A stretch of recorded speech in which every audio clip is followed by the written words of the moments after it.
2023 വിവിധ പരീക്ഷകളിൽ PSC ചോദിച്ച പുത്തൻ ചോദ്യങ്ങളൊന്ന് പരിചയപ്പെടാം. ഒന്നാമത്തെ ക്വസ്റ്റ്യൻ, വരയുടെ പരമശിവൻ എന്ന VKN വിശേഷിപ്പിച്ചത് ആര്? Answer option C, KM Vasudevan Namboothiri. അല്ലെ, ആർട്ടിസ്റ്റ് നമ്പൂതിരിയാണ്. അപ്പൊ കേരളത്തിലെ പ്രശസ്തനായ ചിത്രകാരനും ശില്പിയുമായിരുന്നു KM വാസുദേവൻ നമ്പൂതിരി അഥവാ ആർട്ടിസ്റ്റ് നമ്പൂതിരി. മാതൃഭൂമി ആഴ്ചപ്പതിപ്പ്, കലാകൗമുദി തുടങ്ങിയ പ്രസിദ്ധീകരണങ്ങളിൽ ആയിരക്കണക്കിന് രേഖാചിത്രങ്ങൾ വരച്ചു. നമ്പൂതിരി ചിത്രങ്ങൾ എന്ന ശൈലി തന്നെ പ്രശസ്തമായി. MT വാസുദേവൻ നായരുടെ രണ്ടാം ഊഴത്തിലെ ദ്രൗപദി VKN കഥകൾക്ക് വരച്ച രേഖാചിത്രങ്ങൾ. VKNന്റെ ഫുൾ ഫോം എന്ന് പറഞ്ഞാൽ വടക്കേക്കൂട്ടാല നാരായണൻകുട്ടി നായർ, അതാണ് VKN. അപ്പൊ അദ്ദേഹത്തിന്റെ കഥകൾക്ക് വരച്ച രേഖാചിത്രങ്ങൾ എന്നിവ പ്രസിദ്ധമാണ്. അരവിന്ദന്റെ ഉത്തരായനം, കാഞ്ചന സീത എന്നീ സിനിമകളുടെ ആർട്ട് ഡയറക്ടർ ആയിരുന്നു. 1974 Kerala state film award for best art director, 2003 Raja Ravi Varma award എന്നിവ ലഭിച്ചിട്ടുണ്ട്. 2023 ജൂലൈ 7 അന്തരിച്ചു. ആ ഡേറ്റ് ഇമ്പോർട്ടന്റ് ആണ്, കാരണം PSC പ്രമുഖ വ്യക്തികൾ മരിച്ച ഡേറ്റ് ഒക്കെ ചോദിക്കാറുണ്ട്. അപ്പൊ 2023 ജൂലൈ 7 അന്തരിക്കുന്നത്. VKN എന്ന് പറയുന്നത് വടക്കേക്കൂട്ടാല നാരായണൻകുട്ടി നായർ. അല്ലെ, നാരായണൻ നായർ എന്നൊക്കെ ഓപ്ഷൻ ഉണ്ടാവും. നാരായണൻ കുട്ടി നായർ എന്ന് ഓർക്കുക. വടക്കേക്കൂട്ടാല നാരായണൻ കുട്ടി നായർ. അപ്പൊ അദ്ദേഹമാണ് എന്തെന്ന് നമ്മുടെ KM വാസുദേവൻ നമ്പൂതിരിയെ വരയുടെ പരമശിവൻ എന്ന് വിശേഷിപ്പിച്ചത്. അപ്പൊ KM വാസുദേവൻ നമ്പൂതിരി ആർട്ടിസ്റ്റ് നമ്പൂതിരി എന്നാണ് അറിയപ്പെടുന്നത്. അദ്ദേഹം 1974 Kerala state film award for best art ഡയറക്ടറിന് കിട്ടിയിട്ടുണ്ട്. അതുപോലെ 2003 രാജാ രവിവർമ്മ അവാർഡും ലഭിച്ചിട്ടുണ്ട്. അന്തരിച്ചത് 2023 ജൂലൈ 7 2023 ജൂലൈ 7 അന്തരിച്ചത്. രണ്ടാമത്തെ ക്വസ്റ്റ്യൻ, ഉപലേന്ദു ചാറ്റർജി എന്ന കേന്ദ്ര കഥാപാത്രം കടന്നുവരുന്ന TD രാമകൃഷ്ണന്റെ നോവൽ ഏതാണ്? ആൻസർ ഓപ്ഷൻ സി, ആൽഫയാണ്. ആൽഫ. TD രാമകൃഷ്ണന്റെ പ്രധാനപ്പെട്ട നോവലുകൾ നോക്കാം. ആൽഫ, ഫ്രാൻസിസ് ഇട്ടിക്കോര, സുഗന്ധി എന്ന ആണ്ടാൾ ദേവനായകി, തപ്പുതാളങ്ങൾ, മാമ ആഫ്രിക്ക, പച്ച മഞ്ഞ ചുവപ്പ്. അപ്പം ഉപലേന്ദു ചാറ്റർജി എന്ന കേന്ദ്ര കഥാപാത്രം വരുന്ന TD രാമകൃഷ്ണന്റെ നോവലാണ് ആൽഫ. അപ്പൊ അദ്ദേഹത്തിന്റെ പ്രധാനപ്പെട്ട നോവലുകൾ ആൽഫ, ഫ്രാൻസിസ് ഇട്ടിക്കോര, തപ്പുതാളങ്ങൾ, സുഗന്ധി എന്ന ആണ്ടാൾ ദേവനായകി, മാമ ആഫ്രിക്ക, പച്ച മഞ്ഞ ചുവപ്പ്. 2016 കേരള സാഹിത്യ അക്കാദമി പുരസ്കാരം, 2017 വയലാർ പുരസ്കാരം, 2018 അക്ബർ കക്കട്ടിൽ പുരസ്കാരം എന്നിവ ലഭിച്ച കൃതിയാണ് ഇത്, സുഗന്ധി എന്ന ആണ്ടാൾ ദേവനായകി. അപ്പോൾ ചിലപ്പോൾ ചോദിക്കാം, എന്താണ് നമ്മുടെ TD രാമകൃഷ്ണന് വയലാർ പുരസ്കാരം നേടിക്കൊടുത്ത കൃതി ഏത്, അല്ലെങ്കിൽ കേരള സാഹിത്യ അക്കാദമി പുരസ്കാരം നേടിക്കൊടുത്ത കൃതി ഏതെന്നൊക്കെ ചോദിക്കും. 2016 കേരള സാഹിത്യ അക്കാദമി, പിറ്റേ വർഷം വയലാർ അവാർഡ്, പിറ്റേ വർഷം അക്ബർ കക്കട്ടിൽ പുരസ്കാരം. 2016, 2017, 2018. അപ്പൊ ഇതിനൊക്കെ പുരസ്കാരം നേടിക്കൊടുത്ത പ്രധാനപ്പെട്ട കൃതിയാണ് അദ്ദേഹത്തിന്റെ സുഗന്ധി എന്ന ആണ്ടാൾ ദേവനായകി. ഇനി അടുത്ത ക്വസ്റ്റ്യൻ, താഴെ തന്നിരിക്കുന്ന അടയാളം ഭൂപടത്തിൽ എന്തിനെ സൂചിപ്പിക്കുന്നു? ആൻസർ ഓപ്ഷൻ എ, കോണ്ടൂർ രേഖകളാണല്ലേ. പ്രകൃതിദത്തവും മനുഷ്യനിർമ്മിതവുമായ എല്ലാ ഭൗമോപരിതല സവിശേഷതകളെയും വളരെ സൂക്ഷ്മമായി ചിത്രീകരിക്കുന്ന ഭൂപടങ്ങൾ ഏതാണ്? ടോപ്പോഗ്രാഫിക് മാപ്പ് അല്ലെങ്കിൽ ധരാതലീയ ഭൂപടങ്ങൾ എന്ന് പറയുന്നു. അപ്പൊ ഇന്ത്യയിൽ ഈ ഭൂപടങ്ങൾ നിർമ്മിക്കാൻ അധികാരമുള്ളത് ആർക്കാണ്? Survey of India. അല്ലെ, ആസ്ഥാനം ഡെറാഡൂൺ. അല്ലെ, ഡെറാഡൂൺ, ഉത്തരാഖണ്ഡിലെ ഡെറാഡൂൺ ആണ്. സർവേ ഓഫ് ഇന്ത്യ ആണ് അതിന് നേതൃത്വം കൊടുക്കുന്നത്. അപ്പോൾ കോണ്ടൂർ രേഖകൾ, form line, spot height, triangulated height, bench mark, ഇതൊക്കെയാണ് ഉയരം. അല്ലെ, ധരാതലീയ ഭൂപടങ്ങളിൽ നമ്മൾ ഉയരം ചിത്രീകരിക്കാനായി ഉപയോഗിക്കുന്നത്. അപ്പൊ ഈ കോണ്ടൂർ രേഖകൾ എന്താണ്? ഒരു ഉയരം ചിത്രീകരിക്കാനുള്ള ഒരു മാർഗ്ഗമാണ്. അപ്പൊ സമുദ്രനിരപ്പിൽ നിന്ന് ഒരേ ഉയരമുള്ള സ്ഥലങ്ങളെ തമ്മിൽ യോജിപ്പിച്ച് വരയ്ക്കുന്ന സാങ്കല്പിക രേഖകളാണ് എന്ത്? കോണ്ടൂർ രേഖകൾ. അല്ലെ, സമുദ്രനിരപ്പിൽ നിന്ന് ഒരേ ഉയരമുള്ള പ്രദേശങ്ങളെ ചേർത്ത് വരയ്ക്കുന്നതാണ് കോണ്ടൂർ രേഖകൾ. ഇനി വിവിധ ഭൂസവിശേഷതകൾ ചിത്രീകരിക്കാൻ ഉപയോഗിക്കുന്ന കുറച്ച് നിറങ്ങളുണ്ട്. അല്ലെ, അക്ഷാംശ രേഖാംശ രേഖകൾ, വരണ്ട ജലാശയങ്ങൾ, റെയിൽ പാത, ടെലഫോൺ ലൈൻ, ടെലഗ്രാഫ്, അതിർത്തി രേഖകൾ. ഇതിനെല്ലാം നമ്മൾ മാപ്പിൽ ഉപയോഗിക്കുന്ന കളറാണ് കറുപ്പ്. അല്ലെ, അക്ഷാംശ രേഖാംശ രേഖകൾ, വരണ്ട ജലാശയങ്ങൾ, റെയിൽപാത, ടെലഫോൺ, ടെലഗ്രാഫ്, അതിർത്തി രേഖകൾ കറുപ്പ്. ഇനി സമുദ്രങ്ങളിൽ നിൽക്കുമ്പോൾ തന്നെ അറിയാം നീലയാണ്. നദികള്, കുളങ്ങള്, കിണറുകള്, കുഴൽ കിണറുകൾ, അതായത് എപ്പോഴും ജലസാന്നിധ്യമുള്ള ഏരിയകൾ നമ്മൾ നീല കളറിൽ കാണിക്കും. ഇനി വനങ്ങൾ, പുൽമേടുകൾ, മരങ്ങൾ, കുറ്റിച്ചെടികൾ, ഫലവൃക്ഷത്തോട്ടങ്ങൾ, അത് പച്ചയാണ്. പിന്നെ കൃഷിസ്ഥലങ്ങൾ എപ്പോഴും ബേസിക്കുകയാണ്. കൃഷിസ്ഥലങ്ങൾക്ക് കൊടുക്കുന്ന നിറം മഞ്ഞയാണ്, മഞ്ഞ. പിന്നെ തരിശുഭൂമിയുണ്ട്, തരിശുഭൂമി വെള്ളയാണ്. അല്ലെ, കൃഷിസ്ഥലങ്ങൾ എന്ന് പറയുമ്പോൾ ഇപ്പൊ ഗോതമ്പ്, നെല്ലൊക്കെ ഇങ്ങനെ പൂത്ത് നിൽക്കുമ്പോൾ നല്ല മഞ്ഞ കളറായിരിക്കും, അതായിരിക്കും മഞ്ഞ കൊടുത്തിരിക്കുന്നത്. പിന്നെ തരിശുഭൂമിയാണെങ്കിൽ വെള്ള, തരിശുഭൂമി വെള്ളയാണ്. പിന്നെ പാർപ്പിടങ്ങൾ, റോഡ്, ഗ്രിഡ് ലൈനുകൾ, ഈസ്റ്റിങ്സ് ആൻഡ് നോർത്തിങ്സ്. അല്ലെ, ഈസ്റ്റിങ്സ് ആൻഡ് നോർത്തിങ്സ്, പാർപ്പിടങ്ങൾ, റോഡുകൾ, ഇതിനൊക്കെ എന്ത് കളറാണ്? റെഡ്, ചുവപ്പ് കളറാണ്. പിന്നെ കോണ്ടൂർ രേഖകളും അവയുടെ നമ്പറും, മണൽ കൂനകളും മണൽ കുന്നുകളും തവിട്ട് നിറമാണ്. അപ്പൊ കറുപ്പ് കൊടുക്കുന്നത് എന്തിനാണ്? അത് എന്താണ്? അക്ഷാംശ രേഖ, രേഖാംശ രേഖകൾ, പിന്നെ ടെലഫോൺ ലൈന്, ടെലഗ്രാഫ് ലൈന്, പിന്നെ അതിർത്തി രേഖകൾ, ഇതിനൊക്കെ കറുപ്പാണ്. നീല കൊടുക്കുന്നത് ജലാശയങ്ങൾ ഉള്ളത്, അല്ലെങ്കിൽ ജലം എപ്പോഴും ജലസാന്നിധ്യമുള്ള പ്രദേശങ്ങളിലാണ് നീല കൊടുക്കുന്നത്. പച്ചയാണെങ്കിൽ വനങ്ങൾക്കൊക്കെ ആയിരിക്കും. കൃഷിസ്ഥലത്തിന് മഞ്ഞയാണ്. തരിശുഭൂമി എന്ന് പറയുമ്പോൾ എന്താണ്? മൊട്ടക്കുന്നുകൾ. അല്ലെ, തരിശുഭൂമികൾ വെള്ളയാണ്, വെള്ള. അല്ലെ, മുട്ടക്കുന്ന് തരിശുഭൂമി. അപ്പൊ മുട്ടയുടെ കളർ അല്ലെങ്കിൽ എഗ്സിന്റെ കളർ വെള്ളയല്ലേ, കോഴിമുട്ട. അപ്പോൾ തരിശുഭൂമി, മുട്ടക്കുന്നുകൾ, അതിന് വെള്ള കളർ എന്ന് ഓർക്കാം. പിന്നെ പാർപ്പിടങ്ങൾ, റോഡ്, പിന്നെ എന്താണ്? ഗ്രിഡ് ലൈനില്, ഈസ്റ്റിങ്സ് നോർത്തിങ്സ്, അതിനൊക്കെ റെഡ്, ചുവപ്പാണല്ലേ പാർപ്പിടങ്ങൾ. പിന്നെ എന്താ? റോഡ് പാതകൾ, ഗ്രിഡ് ലൈനുകൾ, അല്ലെ, ചുവപ്പ് കളറാണ്. പിന്നെ തവിട്ട് വരുന്നത് മണൽക്കൂനകളൊക്കെയാണ്. അല്ലെ, മണൽക്കൂന, മണൽക്കുന്ന്, പിന്നെ എന്താ? കോണ്ടൂർ രേഖകൾ അവയുടെ നമ്പറൊക്കെ തവിട്ട് നിറത്തിലാണ് വരുന്നത്. അടുത്ത ക്വസ്റ്റ്യൻ, താഴെ കൊടുത്തിരിക്കുന്നവയിൽ നിന്നും തെറ്റായ പ്രസ്താവന തിരഞ്ഞെടുക്കുക. മാർച്ച് 21 മുതൽ ഉത്തരാർദ്ധഗോളത്തിൽ വസന്തകാലമാണ്. ഈ ദിവസത്തെ വസന്തകാല സംബന്ധിയായ വിഷുവം എന്ന് വിളിക്കുന്നു. സെപ്റ്റംബർ 23 മുതൽ ഉത്തരാർദ്ധഗോളത്തിൽ ശരത്കാലമാണ്. ഈ ദിവസത്തെ ശരത്കാല വിഷുവം എന്ന് വിളിക്കുന്നു. അപ്പൊ നമുക്കറിയാം മാർച്ച് 21 സെപ്റ്റംബർ 23 വിഷുവങ്ങൾ അല്ലെങ്കിൽ ഇക്വിനോക്സ് എന്ന് പറയും. ഇനി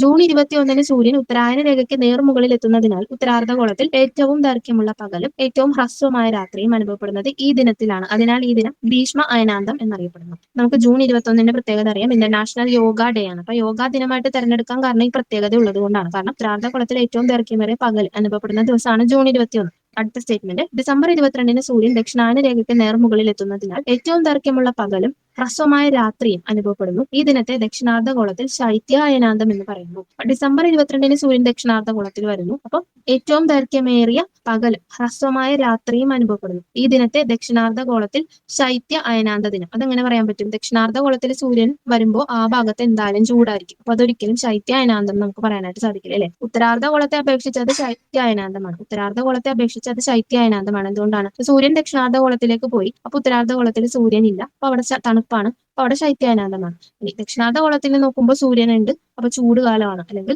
ചൂടുള്ള സമയമാണെന്ന് ഓർക്കാം. അപ്പൊ ആ 4ാമത്തെ സ്റ്റേറ്റ്മെന്റ് ആണ് അവിടെ തെറ്റ്. അപ്പൊ പരിക്രമണ വേളയിൽ സൂര്യന്റെ ആപേക്ഷിക സ്ഥാനം എന്താണ്? ഭൂമധ്യരേഖയ്ക്ക് നേർമുകളിലാകുന്നത് മാർച്ച് 21 സെപ്റ്റംബർ 23 ഈ ദിനങ്ങളിലാണ്. അതിനാൽ ഈ ദിനങ്ങളെ ഇരു അർദ്ധഗോളങ്ങളിലെ രണ്ട് ഉത്തരാർദ്ധത്തിലും ദക്ഷിണാർദ്ധത്തിലും തുല്യ പകലും തുല്യ രാത്രിയുമായിരിക്കും. അതിനെയാണ് നമ്മൾ ഇക്വിനോക്സ് അല്ലെങ്കിൽ വിഷുവങ്ങൾ എന്ന് പറയുന്നത്. അപ്പൊ മാർച്ച് 21 മുതൽ ജൂൺ 21 വരെ ഉത്തരാർദ്ധഗോളത്തിൽ പൊതുവെ വസന്തകാലം അല്ലെ, സ്പ്രിംഗ് ആയിരിക്കും. അപ്പൊ മാർച്ച് 21 മുതൽ ഭൂമധ്യരേഖയിൽ നിന്ന് വടക്കോട്ട് അയനം ചെയ്ത് ജൂൺ 21 സൂര്യൻ ഉത്തരായന രേഖയ്ക്ക്, അതായത് 23.5 ഡിഗ്രി നോർത്ത് അതിന് മുകളിൽ എത്തുന്നു. അതായത് 23.5 ഡിഗ്രി നോർത്ത് എന്ന് പറഞ്ഞാൽ ഇന്ത്യയിലൂടെ കടന്നു പോകുന്ന പ്രധാനപ്പെട്ട അക്ഷാംശ രേഖയാണ് ഉത്തരായന രേഖ. അപ്പൊ അതിന് മുകളിൽ എത്തുന്ന സമയമാണ് ഈ ജൂൺ 21. അപ്പൊ ഉത്തരാർദ്ധഗോളത്തിൽ ഗ്രീഷ്മ അയനാന്ത ദിനം എന്ന് വിളിക്കുന്നു. അപ്പൊ ഉത്തരാർദ്ധഗോളത്തിൽ ഏറ്റവും ദൈർഘ്യമുള്ള പകലും ഏറ്റവും ഹ്രസ്വമായ രാത്രിയും അനുഭവപ്പെടുന്നത് ഈ ദിനത്തിലാണ്, അല്ലെ? ദൈർഘ്യമേറിയ പകലെന്ന് ഉദ്ദേശിക്കുന്നതാണ് സൂര്യൻ അവൈലബിൾ ആയിട്ട് ഫുൾ ടൈം അവിടെ ഉണ്ട്. അപ്പൊ പകല് കൂടുതലാണ്, രാത്രി കുറവാണ്, അങ്ങനെ ഓർക്കാം.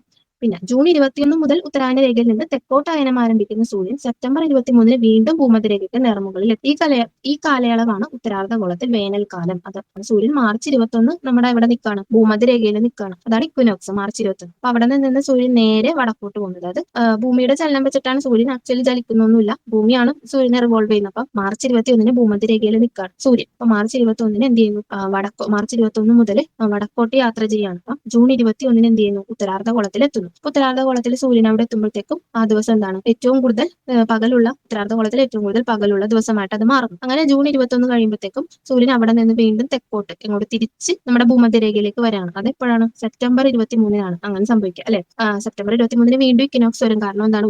ഉത്തരായന രേഖയിലേക്കാണ് സൂര്യൻ എത്തുന്നത്. അപ്പം സെപ്റ്റംബർ 23 എത്തുന്നു. അപ്പൊ ഈ ഒരു കാലഘട്ടം മൊത്തം എന്താണ്? ഉത്തരാർദ്ധഗോളത്തിൽ സൂര്യൻ ഉണ്ട്. മാർച്ച് 21 മുതൽ ആ ഒരു സെപ്റ്റംബർ 23 വരെ സൂര്യൻ എവിടെയുണ്ട്? ഉത്തരാർദ്ധഗോളത്തിൽ തന്നെയാണ്. അതുകൊണ്ട് തന്നെ അവിടെ എന്താണ്? വേനൽക്കാലമാണ് അനുഭവപ്പെടുന്നത്. മൊത്തത്തിൽ വേനൽക്കാലമാണ്. ഇനി സെപ്റ്റംബർ 23, അതായത് ആ ഇക്വിനോക്സിൽ നിന്ന് സൂര്യൻ നേരെ തെക്കോട്ട് വീണ്ടും പോവുകയാണ്, അല്ലെ? ഭൂമധ്യരേഖയിൽ നിന്ന് തെക്കോട്ട് അയനം തുടരുന്ന സൂര്യൻ ഡിസംബർ 22 ആകുമ്പോൾ എങ്ങോട്ടെത്തും? ദക്ഷിണായന രേഖയിൽ 23.5 ഡിഗ്രി സൗത്തിലെത്തുന്നു. അപ്പൊ അവിടെ എന്ത് സംഭവിക്കുന്നു? ഉത്തരാർദ്ധഗോളത്തിൽ തണുപ്പായിരിക്കും, അല്ലെ? ഉത്തരാർദ്ധഗോളത്തിൽ ശൈത്യ അയനാന്ത ദിനം, വിന്റർ സോൾസ്റ്റൈസ് എന്ന് വിളിക്കുന്നു. പക്ഷേ ദക്ഷിണാർദ്ധഗോളത്തിൽ ശൈത്യമായിരിക്കില്ല, സൂര്യൻ അവിടെ 23.5 ഡിഗ്രി സൗത്തിലുണ്ട്. അതുകൊണ്ട് തന്നെ അവിടെ എന്താണ്? ഏറ്റവും ദൈർഘ്യമേറിയ പകൽ എവിടെ? ദക്ഷിണാർദ്ധഗോളത്തിൽ അനുഭവപ്പെടും. അങ്ങനെ സൂര്യൻ എന്ത് ചെയ്യുന്നു? ഡിസംബർ 22 അവിടെ നിന്ന് നേരെ വടക്കോട്ട് യാത്ര ചെയ്യുന്നു, അല്ലെ? അപ്പൊ ഡിസംബർ 22 ദക്ഷിണായന രേഖയിൽ നിന്ന് നേരെ വടക്കോട്ട് അയനം ചെയ്ത് സൂര്യൻ വീണ്ടും എന്ത് ചെയ്യുന്നു? മാർച്ച് 21 ആകുമ്പോൾ ഇക്വിനോക്സ്, അല്ലെ? മാർച്ച് 21 ആകുമ്പോൾ നേരെ എവിടെ എത്തുന്നു? ഭൂമധ്യരേഖയിലേക്ക് എത്തും, അല്ലെ? ഭൂമധ്യരേഖയ്ക്ക് മുകളിൽ എത്തുന്നു. ആ കാലയളവ് എന്ത് പറ്റും? ഉത്തരാർദ്ധഗോളത്തിൽ മൊത്തത്തിൽ ശൈത്യകാലമാണ്, അല്ലെ? ഉത്തരാർദ്ധഗോളത്തിൽ മൊത്തം ശൈത്യകാലം ആവണം. എങ്ങനെയാണ്? സൂര്യൻ അവൈലബിൾ ആയിട്ടില്ല, മൊത്തം ദക്ഷിണാർദ്ധഗോളത്തിലാണ് സൂര്യന്റെ അയനം നടക്കുന്നത്. അപ്പം ഉത്തരാർദ്ധഗോളം മൊത്തത്തിൽ ശൈത്യമാണ്. അപ്പൊ നമ്മളെപ്പോഴും ഉത്തരാർദ്ധഗോളത്തിന്റെ പോയിന്റ് ഓഫ് വ്യൂലാണ് എല്ലാം പറയുന്നത്. എന്തുകൊണ്ടാണെന്ന് വെച്ചാൽ കൂടുതൽ വൻകരകൾ ഉത്തരാർദ്ധഗോളത്തിലാണ് ലൊക്കേറ്റ് ചെയ്തിരിക്കുന്നത്. അതുകൊണ്ടാണ് സൂര്യൻ ഇപ്പൊ തെക്കോട്ട് പോയാലും നമ്മൾ പറയും ഉത്തരാർദ്ധഗോളത്തിൽ ശൈത്യകാലമാണ്, സൂര്യൻ വടക്കോട്ട് വന്നാലും ഉത്തരാർദ്ധഗോളത്തിൽ വേനൽക്കാലം. അപ്പൊ അതെല്ലാം ഉത്തരാർദ്ധഗോളത്തിനെ പോയിന്റ് ചെയ്തിട്ടാണ് എപ്പോഴും പറയുക, അത് ഓർക്കാം. പിന്നെ പൊതുവെ ഋതുക്കളെ നമ്മൾ 4ആയിട്ട് തരംതിരിച്ചിട്ടുണ്ട്. ഇന്ത്യൻ സാഹചര്യത്തിൽ എന്താണ്? 6 വ്യത്യസ്ത ഋതുക്കൾ ഉള്ളതായിട്ട് കണക്കാക്കുന്നു. അത് നമുക്കറിയാം. വസന്തകാലം മാർച്ച് ഏപ്രിൽ, ഗ്രീഷ്മകാലം മെയ് ജൂൺ, വർഷകാലം ജൂലൈ ഓഗസ്റ്റ്, ശരത്കാലം സെപ്റ്റംബർ ഒക്ടോബർ, ഹേമന്തകാലം നവംബർ ഡിസംബർ, ശിശിരകാലം ജനുവരി ഫെബ്രുവരി. അത് നമ്മുടെ പ്രധാനപ്പെട്ട ഋതുക്കൾ, അത് ടെക്സ്റ്റ് ബുക്കിലുള്ള പോയിന്റ് ആണ്. അത് എപ്പോഴും എക്സാമിന് ചോദിക്കുകയാണല്ലേ. ശിശിരകാലം ജനുവരി ഫെബ്രുവരി, വസന്തകാലം മാർച്ച് അല്ലെ ഏപ്രിൽ, ഗ്രീഷ്മകാലം മെയ് ജൂൺ, വർഷകാലം ജൂലൈ ഓഗസ്റ്റ്, ശരത്കാലം സെപ്റ്റംബർ ഒക്ടോബർ, ഹേമന്തകാലം നവംബർ ഡിസംബർ. അപ്പൊ അത് ആ ഒരു ഓർഡറിൽ എഴുതിയിട്ട് പഠിക്കാം, കാണാതെ പഠിക്കണം, എപ്പോഴും എക്സാമിന് ചോദിക്കുന്നതാണ്. അടുത്ത ക്വസ്റ്റ്യൻ മാസങ്ങൾ. ഇവിടെ കൊടുത്തിരിക്കുന്നത് മാസങ്ങൾ മാർച്ച് 21 മുതൽ ജൂൺ 21 വരെ. നമുക്കിപ്പോ പറയാലോ, മാർച്ച് 21 മുതൽ ജൂൺ 21 വരെ എങ്ങോട്ടേക്കാണ് സൂര്യൻ പോകുന്നത്? മാർച്ച് 21 എന്ന് പറഞ്ഞ ഇക്വിനോക്സ് ആണ്. അവിടെ നിന്ന് ജൂൺ 21 ഉത്തരായന രേഖയിലേക്ക് പോകുന്നു. അപ്പൊ ഉത്തരാർദ്ധഗോളത്തിൽ എന്താണ്? വസന്തകാലമാണ്. ദക്ഷിണാർദ്ധഗോളത്തിൽ ഹേമന്തകാലമാണ്. ഉത്തരാർദ്ധഗോളത്തിൽ വസന്തം, ദക്ഷിണാർദ്ധഗോളത്തിൽ ഹേമന്തകാലം. അതായത് ഹേമന്തം എന്ന് പറഞ്ഞു കഴിഞ്ഞാൽ എന്താണ്? മഞ്ഞുകാലം അല്ലെ? ശൈത്യകാലത്തെ വരവേൽക്കാൻ നിൽക്കുന്ന ഒരു സമയമാണ് ഈ ഹേമന്തം അല്ലെ? ഹിമം എന്നൊക്കെ ഓർക്കാം. അപ്പൊ ശൈത്യകാലം കൂടെ ആയിട്ടില്ല, പക്ഷെ ഈ ഹേമന്തം കഴിയുമ്പോൾ തന്നെ ശൈത്യമാണ്, അങ്ങനെ ഓർക്കാം. അപ്പൊ സൂര്യൻ ഉത്തരാർദ്ധഗോളത്തിൽ എത്തുമ്പോഴത്തേക്കും അത് വസന്തമാണ് ഉത്തരാർദ്ധഗോളത്തിൽ. അപ്പൊ ഉത്തരാർദ്ധഗോളത്തിലേക്ക് പോയത് കൊണ്ട് തന്നെ ദക്ഷിണാർദ്ധഗോളം ഓട്ടോമാറ്റിക് ആയിട്ട് എന്താണ്? അവിടെ സൂര്യനില്ല, ചൂടില്ല. അപ്പൊ അത് ഹേമന്തം അല്ലെ? ശൈത്യകാലത്തേന് അടുത്തിരിക്കുന്ന സമയമാണ് ഹേമന്തം, അങ്ങനെ ഓർക്കാം. ഇനി സൂര്യൻ ഉത്തരായന രേഖ എത്തിക്കഴിയുമ്പോൾ സൂര്യൻ പിന്നെ വീണ്ടും ജൂൺ 21 എന്ത് ചെയ്യുന്നു? തിരിച്ച് വീണ്ടും ഇക്വിനോക്സിലേക്ക് വരുന്നു. അതായത് സെപ്റ്റംബർ 23 കറക്റ്റ് ഭൂമധ്യരേഖയ്ക്ക് മുകളിലെത്തുന്നു. അപ്പം ആ സമയത്ത് ഉത്തരാർദ്ധഗോളത്തിൽ എന്താണ്? ഗ്രീഷ്മമാണ്. അപ്പൊ എന്താണ്? നമ്മുടെ ദക്ഷിണാർദ്ധഗോളത്തിൽ ഫുള്ള് ശൈത്യമായില്ലേ? ശൈത്യകാലമാണെന്ന് ഓർക്കാം. അത് കഴിഞ്ഞ് സെപ്റ്റംബർ 23 സൂര്യൻ അവിടെ നിന്ന് നേരെ ദക്ഷിണായന രേഖയിലേക്ക് 23.5 സൗത്തിലേക്ക് യാത്ര തിരിക്കുന്നു അല്ലെ? ഡിസംബർ 22 അല്ലെ? സെപ്റ്റംബർ 23 മുതൽ ഡിസംബർ 22 വരെ ഭൂമധ്യരേഖയിൽ നിന്ന് ദക്ഷിണായന രേഖയിലേക്ക് വരാണ്. അപ്പൊ ഉത്തരാർദ്ധഗോളത്തിൽ എന്ത് സംഭവിക്കും? ഹേമന്തമാണല്ലേ? തണുപ്പിലേക്കുള്ള ആരംഭം തുടങ്ങുകയാണ്. അപ്പൊ നമ്മുടെ ദക്ഷിണാർദ്ധഗോളത്തിൽ അവിടെ എന്ത് വരും? വസന്തം വരും. കാരണം സൂര്യന് വന്നു കഴിയുമ്പോഴത്തേക്കും വസന്തം നല്ല ഒരു കാലാവസ്ഥ, സ്പ്രിംഗ് ആയിരിക്കും ആ സമയത്ത് വസന്തം. അതിനുശേഷം സൂര്യൻ ദക്ഷിണായന രേഖയിൽ എത്തിക്കഴിഞ്ഞാൽ സൂര്യൻ നേരെ വീണ്ടും എങ്ങോട്ട് വരും? നമ്മുടെ ഭൂമധ്യരേഖയിലേക്ക് വരും. അപ്പൊ അതേത് കാലഘട്ടമാണ്? ഡിസംബർ 22 മുതൽ അടുത്ത ഇക്വിനോക്സ് അല്ലെ? മാർച്ച് 21 ആകുമ്പോഴത്തേക്കും സൂര്യൻ നേരെ ഭൂമധ്യരേഖയിലേക്ക് വരുന്നു. അപ്പൊ ആ കാലഘട്ടം എന്ന് പറയുമ്പോൾ ദക്ഷിണാർദ്ധഗോളത്തിൽ ഗ്രീഷ്മം വരും. ദക്ഷിണാർദ്ധഗോളത്തിൽ ഗ്രീഷ്മം, ഉത്തരാർദ്ധഗോളത്തിൽ എന്ത് വരും? ശൈത്യമാണല്ലേ? അപ്പൊ വസന്തം വന്നാൽ ഹേമന്തമായിരിക്കും, ഗ്രീഷ്മം വന്നാൽ ശൈത്യമായിരിക്കും. അങ്ങനെ കണക്ട് ചെയ്യുക അല്ലെ? വസന്തം വന്നാൽ ഹേമന്തം, ഗ്രീഷ്മം വന്നാൽ ശൈത്യം. അപ്പം നമുക്ക് സൂര്യന്റെ ഈ ഒരു ഇത് വെച്ച് നമുക്ക് കണ്ടുപിടിക്കാവുന്നതേ ഉള്ളൂ. സൂര്യൻ അവിടെ ഉണ്ടെങ്കിൽ അല്ലെ? ഉത്തരാർദ്ധഗോളത്തിൽ സൂര്യൻ അവിടെ ഉണ്ടെങ്കിൽ, അല്ലെങ്കിൽ ഉത്തരായന രേഖയ്ക്ക് മുകളിലാണെങ്കിൽ അതിനെ നമ്മൾ വസന്തം എന്ന് പറയും. ദക്ഷിണായന രേഖയ്ക്ക് മുകളിലാണെങ്കിൽ അതിനെ വസന്തം എന്ന് തന്നെ പറയും. സൂര്യൻ അവിടെ നിന്ന് തിരിച്ചു യാത്ര ചെയ്യുന്ന കാലഘട്ടത്തിലാണ് ഈ എന്ത് സംഭവിക്കുന്നത്? ഗ്രീഷ്മം സംഭവിക്കുന്നത് അല്ലെ? സൂര്യൻ തിരിച്ച് ആ ഉത്തരായന രേഖയിൽ നിന്ന് തിരിച്ച് ഭൂമധ്യരേഖയ്ക്ക് വരുമ്പോഴും ഗ്രീഷ്മം, അതുപോലെ തന്നെ ദക്ഷിണായന രേഖയിൽ നിന്ന് ഭൂമധ്യയിലേക്ക് വരുമ്പോഴും ഗ്രീഷ്മമാണെന്ന് ഓർക്കും. സൂര്യൻ ആ ഒരു ഉത്തരായന രേഖയിലും ദക്ഷിണായന രേഖയിലും ഇരിക്കുമ്പോൾ വസന്തകാലവും, തിരിച്ച് അവിടെ നിന്ന് വരുമ്പോഴത്തേക്കും ഗ്രീഷ്മകാലവുമാണെന്ന് ഓർക്കുക. അപ്പൊ ഉത്തരാർദ്ധഗോളത്തിൽ വസന്തമാണെങ്കിൽ അതിന്റെ ഓപ്പോസിറ്റ് ദക്ഷിണാർദ്ധഗോളത്തിൽ വരും, അതായത് ഹേമന്തമായിരിക്കും. ഇനി ഉത്തരാർദ്ധഗോളത്തിൽ ഗ്രീഷ്മമാണെങ്കിൽ ദക്ഷിണാർദ്ധഗോളത്തിൽ ശൈത്യമായിരിക്കും, അങ്ങനെ ഓർക്കാം.